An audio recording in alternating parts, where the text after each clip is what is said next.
Hello అండి, నా పేరు మాధురి. క్యాన్సర్ అంటేనే ఒక పెద్ద మహమ్మారి. మరి క్యాన్సర్ బారిన పడిన వాళ్ళు ఈ రోజుల్లో చాలామంది కనిపిస్తున్నారు. మోస్ట్ కామన్ డిసీజ్ ఏంటంటే క్యాన్సర్ అయిపోయింది. మరి అందులోనూ సర్వికల్ క్యాన్సర్. మరి సర్వికల్ క్యాన్సర్ రాకుండా ఎలాంటి జాగ్రత్తలు తీసుకోవాలి, వచ్చిన తర్వాత ఎలాంటి నివారణ మార్గాల్ని మనం పాటిస్తూ ఉండాలి, వీటన్నిటి గురించి మనకు తెలియజేయడానికి మనతో పాటు ఉన్నారు chief surgical oncologist doctor Mohan Vamsi garu from Gachibowli Omega hospitals. Hello doctor garu. Doctor garu, అలానే ఈ మధ్య కాలంలో బాగా వింటున్నది, ముఖ్యంగా ఇండియాలో అలాగే సౌత్ ఇండియాలో ఎక్కువగా వింటుంది సర్వైకల్ క్యాన్సర్. సో ఇది రావడం గల రీజన్స్ ఏంటంటారు? గర్భసంచి ముఖద్వార cancer commonest cancer once upon a time. But ఇప్పుడు కామన్గా బ్రెస్ట్ క్యాన్సర్ ఎక్కువగా చూస్తాం.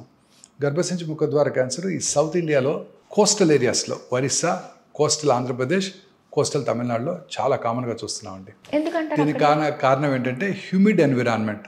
అక్కడ తేమ ఎక్కువగా ఉంటుంది. సో హ్యూమిడిటీ ఎక్కువ ఉన్నప్పుడు హ్యూమన్ పాపిలోమేటస్ వైరస్ హెచ్పివి వైరస్ చాలా ఎక్కువగా వ్యాప్తి చెంది ఆ HPV virus infection, repeated infections of the HPV virus over the cervical epithelium అంటే గర్భసంచి ముఖద్వారం యొక్క లైనింగ్ మీద రిపీటెడ్ ఇన్ఫెక్షన్స్ కలిగినప్పుడు అది క్యాన్సర్గా మారుతుంది. HPV virus is a very smart virus. ఇప్పుడు ఒకసారి కరోనా వైరస్ ఇన్ఫెక్షన్ వచ్చిందనుకోండి, వెంటనే మనకి యాంటీబాడీస్ డెవలప్ అయిపోతాయి. Next time corona virus infection వచ్చినప్పుడు మనం సిమ్టమ్స్ ఎక్కువగా ఉండవు, తెలుసు కదా. ఇప్పుడు మనందరికీ కూడా యాంటీబాడీస్ డెవలప్ అయినాయి. ఇప్పుడు కూడా కరోనా రోజు రెగ్యులర్గా చూస్తున్నాం, మనకి ఎటువంటి హాని కలగడం లేదు. ఎందుకంటే దానికి మనకు యాంటీబాడీస్ డెవలప్ అయిపోయినాయి. సర్వైకల్ క్యాన్సర్ కలిగించే ఈ HPV virus is a very smart virus. ఇదేం చేస్తుందంటే ఇట్ ఈస్ ఇంట్రాసెల్యులర్, సెల్ లోపల ఉంటుంది. సో అందువల్ల బాడీ ఇమ్యూన్ మెకానిజమ్స్కి చిక్కదు. సో బాడీ ఇమ్యూన్ మెకానిజమ్స్ ఏ రకంగానూ దాని మీద ఇమ్యూన్ రెస్పాన్స్ మౌంట్ చేయవు. అంటే ఈ హెచ్పివి వైరస్ ఇన్ఫెక్షన్ ఉన్నప్పటికీ కూడా మన బాడీ రియాక్ట్ అవ్వదు. ఎందుకంటే ఇమ్యూన్ మెకానిజమ్స్ ఆ వైరస్ సెల్ లోపల ఉండటం వల్ల వాటిని గుర్తించలేవు. ఓకే. అందువల్ల దానికి యాంటీబాడీస్ డెవలప్ అవ్వవు. సో రిపీటెడ్గా ఇన్ఫెక్షన్స్ వస్తూనే ఉంటాయి ఆ పిల్లలకి, ముఖ్యంగా ఆడపిల్లలకి. ఆ తేమ కలిగిన వాతావరణంలో అన్హైజీనిక్ ప్రాక్టీసెస్ అంటే పూరర్ సెక్షన్స్ ఆఫ్ ద సొసైటీలో హైజీన్ మీద, especially during cycles, menstrual cycles, వాళ్ళకి అవగాహన లేకపోవడంతో, వాళ్ళకి అవగాహన లేకపోవడం వల్ల అన్హైజీనిక్ ప్రాక్టీసెస్ వల్ల ఆ వైరస్ అక్కడ ఎక్కువగా వ్యాప్తి చెంది it is commonly seen in poorer sections of the society. Okay. అల్పాదాయ వర్గాల్లో వీటి మీద అవగాహన లేకపోవడంతో వాళ్ళలో ఈ క్యాన్సర్ ఎక్కువగా చూస్తుంటాం. సో ఈ మధ్యకాలంలో దీని మీద అవగాహన పెరగటం, అలాగే గవర్నమెంట్ ఆఫ్ ఇండియా ఇప్పుడు కొత్తగా 10 to 14 years అందరు ఆడపిల్లలకు కూడా వ్యాక్సిన్ ఇవ్వాలని నిర్ణయించారు ఫ్రీగా. యూనివర్సల్ ఇమ్యునైజేషన్ ప్రోగ్రాంలో చేర్చడం వల్ల probably next 30 to 40 years to come మనకి ఇంకా బాగా తగ్గిపోతుంది సర్వైకల్ క్యాన్సర్ ఇన్సిడెంట్స్. అదర్వైజ్ భారతదేశంలో, ముఖ్యంగా దక్షిణ భారతదేశంలో ఈ కోస్టల్ ఏరియాస్లో ఈ క్యాన్సర్ చాలా కామన్గా కనబడుతుంది. So it is cause and effect relation. అంటే హ్యూమన్ పాపిలోమేటస్ వైరస్ ఇన్ఫెక్షన్ దానివల్ల క్యాన్సర్ వస్తుందని ప్రూవ్ అయిపోయింది. సో అందువల్ల దీనికి వ్యాక్సిన్ కూడా కనుగొనబడింది. ఓకే. ఈ వ్యాక్సిన్ కనుక తీసుకున్నట్టయితే preferably at the age of 9 to 14 years కనుక తీసుకున్నట్టయితే ఈ క్యాన్సర్ ఎప్పటికీ రాకుండా చేసుకోవచ్చు. One time vaccine one time అంటే 2 doses ఇస్తారు. ఓకే. ఆ తర్వాత కూడా పెళ్లి కాకముందు కూడా ఈ వ్యాక్సిన్ తీసుకోవచ్చు. పెళ్ళైన వాళ్ళు కూడా తీసుకోవచ్చు అప్ టిల్ 40 years. కానీ ముందుగా వాళ్ళు చెక్ చేసుకోవాలి, ఆల్రెడీ ఆ వైరల్ ఇన్ఫెక్షన్ ఏమైనా ఉందా, ఆల్రెడీ ప్రీ క్యాన్సరస్ చేంజెస్ కానీ క్యాన్సరస్ చేంజెస్ కానీ ఏమైనా ఉన్నాయో లేవో చెక్ చేసుకొని ఆ తర్వాత తీసుకోవాలి. ఆ వ్యాక్సిన్ తీసుకున్నాక 1 year ప్రెగ్నెన్సీ అవాయిడ్ చేయాల్సి ఉంటుంది. ఓకే. సో ఇది వ్యాక్సిన్ గైడ్ లైన్స్. ఈ వ్యాక్సిన్ ఇప్పుడు అన్ని చోట్ల కూడా అందుబాటులో ఉంది.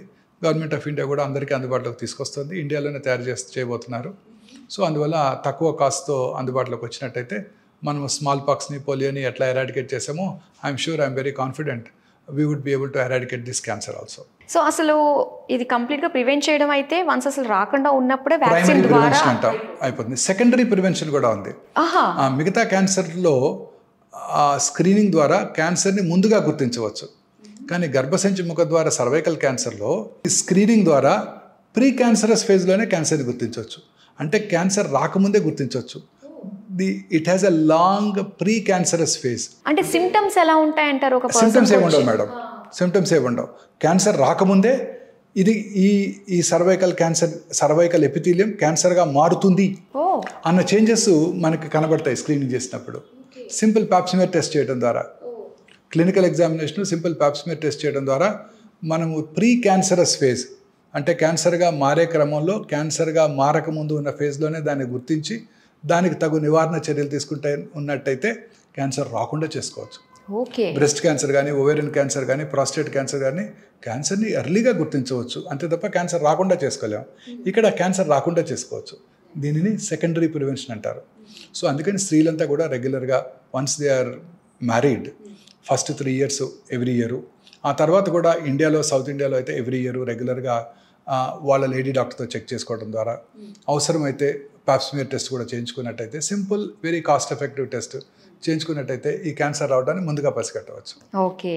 తద్వారా క్యాన్సర్ రాకుండా చేసుకోవచ్చు. Very important. Primary prevention, secondary prevention. So నాకు తెలిసి ప్రైమరీ ప్రివెన్షన్లోనే మనకి చాలా వరకు కేసెస్ తగ్గిపోతాయి. ఇంకా సెకండరీ తోటి అందరికీ అవేర్నెస్ పెరిగిపోతుంది కాబట్టి ఇంకా చక్కగా చేసుకుంటున్నారు టెస్టులు. ఇప్పుడు అందరూ వాళ్ళే వచ్చి అడుగుతున్నారు, పాప్స్మియర్ చేస్తారా ఇవాళ డాక్టర్ గారు అని వాళ్ళే అడుగుతున్నారు. Okay okay. సో అలానే కొన్ని మిత్స్ కూడా ఉన్నాయి డాక్టర్ గారు. సో వాటి గురించి కూడా ఇప్పుడు మనం మాట్లాడుకుందాం. కామన్ మిత్స్ చూద్దామండి.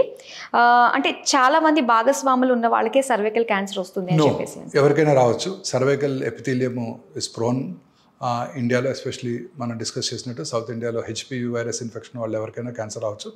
బట్ మల్టిపుల్ సెక్షువల్ పార్ట్నర్స్ కనుక ఉన్నట్టయితే వాళ్ళలో క్యాన్సర్ వచ్చే అవకాశాలు కొంచెం ఎక్కువగా ఉంటాయి నార్మల్ పాపులేషన్తో కంపేర్ చేసినట్టయితే, ఎందుకంటే రిపీటెడ్ ఇన్ఫెక్షన్స్. అలానే హెచ్పివి వ్యాక్సిన్ తీసుకుంటే క్యాన్సర్ రాదు. ఎస్, అర్లీ ఏజ్లో అంటే 9 to 10 years అంటే ఇన్ఫెక్షన్ రాకముందే హెచ్పివి వ్యాక్సిన్ కనుక తీసుకున్నట్టయితే మన body develops antibodies. Routine infection antibodies develop అవ్వవు, వ్యాక్సిన్కి డెవలప్ అవుతాయి.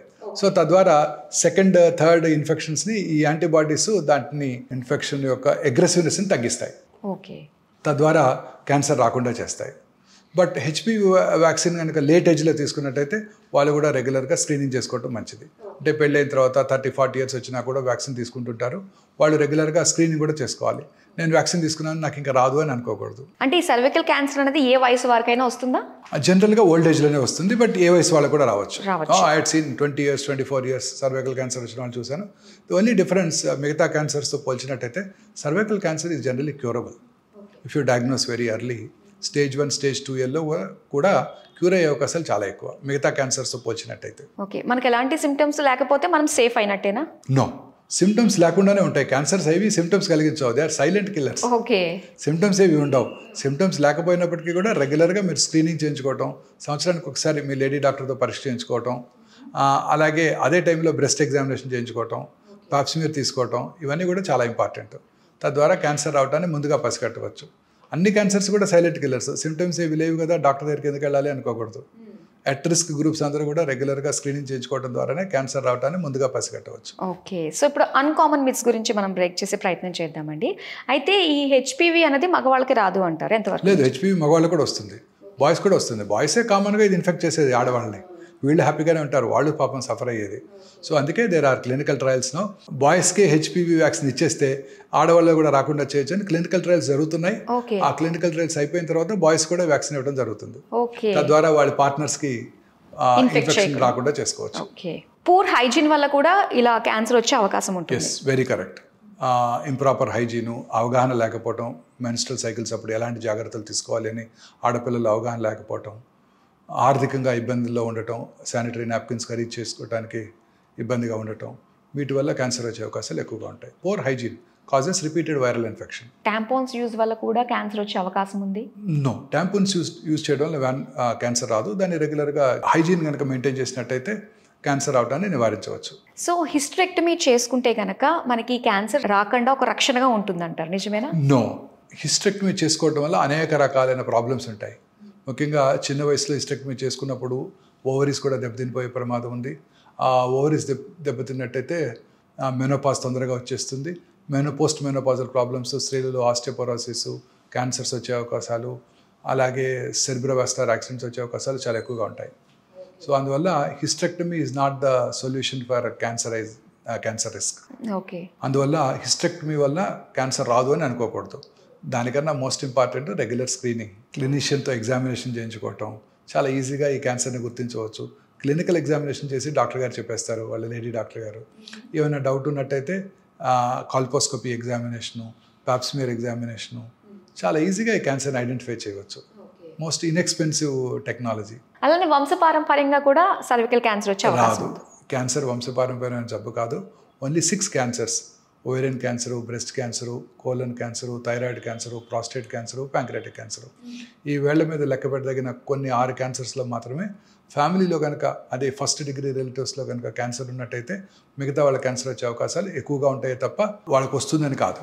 Thank you so much doctor గారు. సర్వికల్ క్యాన్సర్కి సంబంధించి మిత్స్ అన్నీ కూడా బ్రేక్ చేసినందుకు thank you so much. Thank you ma'am.